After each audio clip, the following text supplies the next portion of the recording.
Hello बच्चों। तो चलिए इस प्रश्न को पढ़ते हैं।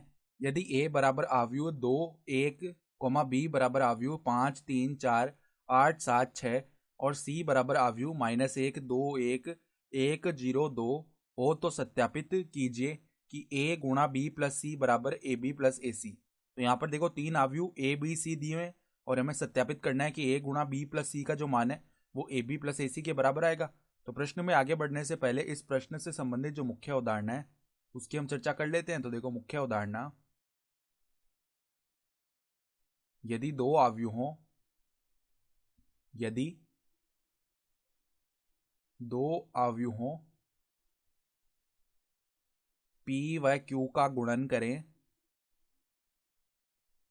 P व Q का गुणन करें तो P की पंक्तियों तो P की पंक्तियों को Q के स्तंभों से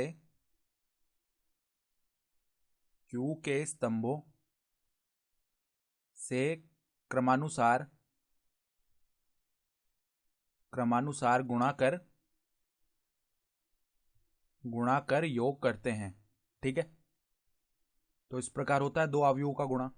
और अगर हम पी क्यू ज्ञात कर रहे हैं तो पी में जो स्तंभों की संख्या है वो क्यू की पंक्तियों की संख्या के बराबर होनी चाहिए, तभी हम पी क्यू ज्ञात कर पाते हैं। ठीक है। तो सबसे पहले देखो हमें सत्यापित करना है कि ए गुणा बी प्लस सी का मान जो है ए बी प्लस ए सी के बराबर है। तो पहले हम बी प्लस सी निकाल लेते हैं।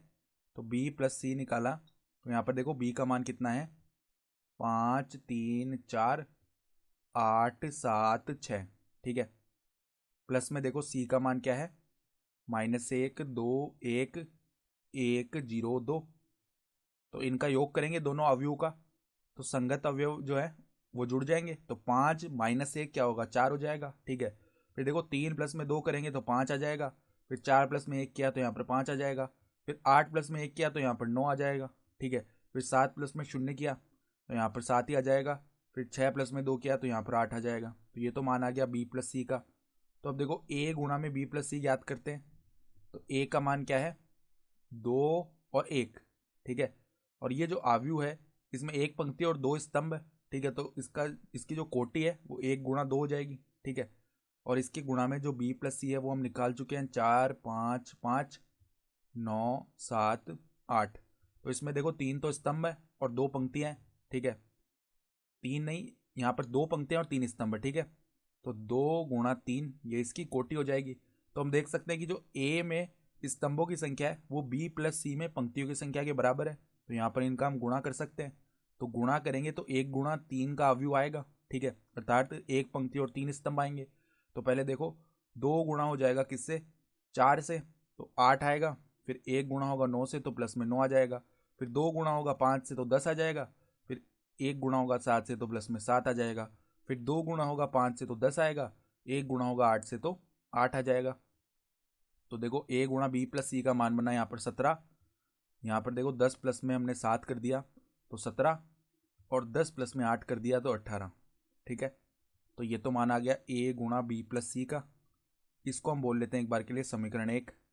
अब हम देखो ए बी और ए सी निकालते हैं, फिर उनका योग कर लेंगे। तो ए बी बराबर क्या आएगा, देखो ए का मान क्या है, 2 1, तो 2 1।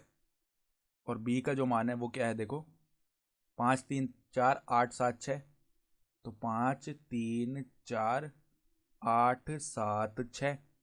ठीक है। तो जो 2 1 है उसकी जो कोटि है, यहाँ पर एक पंक्ति है दो स्तंभ है तो 1 गुणा 2। और इसकी जो कोटि है गुणा में जो अवयव लिखा हुआ है बी, तो इसकी कोटि क्या हो जाएगी, दो पंक्तियां हैं तीन स्तंभ है तो 2 गुणा 3। तो यहाँ पर देखो ए में जो स्तंभों की संख्या है वो बी की पंक्तियों की संख्या के बराबर है। तो यहाँ पर इनका गुणा करेंगे तो जो अवयव आएगा उसकी जो कोटि होगी 1 गुणा 3 होगी। तो पहले 2 गुणा होगा 5 से तो 10, प्लस में 1 गुणा होगा 8 से तो 8। ठीक है। फिर देखो 2 गुणा होगा 3 से 6, फिर 1 गुणा होगा 7 से तो यहाँ पर 7 आ जाएगा। फिर 2 गुणा होगा 4 से तो 8, 1 गुणा होगा 6 से तो यहाँ पर 6 आ जाएगा। तो ए बी का मान क्या बना, 18। फिर यहाँ पर आएगा कितना, यहाँ पर हमारे पास में आ जाएगा 13, और यहाँ पर आ जाएगा 14। ठीक है। तो ये तो ए बी का मान आ गया। अब हम क्या करते हैं, ए सी नहीं, हाँ ए सी निकाल लेते हैं। ठीक है। तो ए बी निकाल चुके हैं तो ए सी बराबर क्या आएगा, 2 1। और सी का मान क्या है, देखो सी का मान है हमारे पास -1 2 1, ठीक है, और 1 0 2, -1 2 1 और 1 0 2। तो इनका भी गुणा कर लेते हैं इसी प्रकार। तो 1 × 3 का अवयव आएगा, ठीक है। तो 2 गुणा होगा -2 से तो -2, 1 गुणा होगा 1 से तो +1, फिर 2 गुणा होगा 2 से तो 4, 1 गुणा होगा 0 से तो 0, फिर 2 गुणा होगा 1 से तो 2, 1 गुणा होगा 2 से तो 2। तो AC का मान क्या बन गया? -1 4 और 4, ठीक है। तो अब हम AB प्लस में AC निकालेंगे। तो AB प्लस में AC कर लेते हैं। तो AB का मान देखो क्या आया था, अवयव AB का मान आया था 18 13 14। तो 18 13 14 प्लस में AC का जो मान आया था वो क्या आया था, -1 4 4। तो -1 4 4, तो इनका योग करेंगे तो संगत अवयव जुड़ जाएंगे। तो 18 -1 क्या हो गया 17, 13 प्लस में 4 क्या हो गया, 13 प्लस में 4 हो जाएगा 17, और 14 प्लस में 4 कितना हो जाएगा 18। तो इसको समीकरण 2 बोल लेते हैं। तो AB प्लस AC का मान किसके बराबर आ गया, ये अवयव है 17 17 18।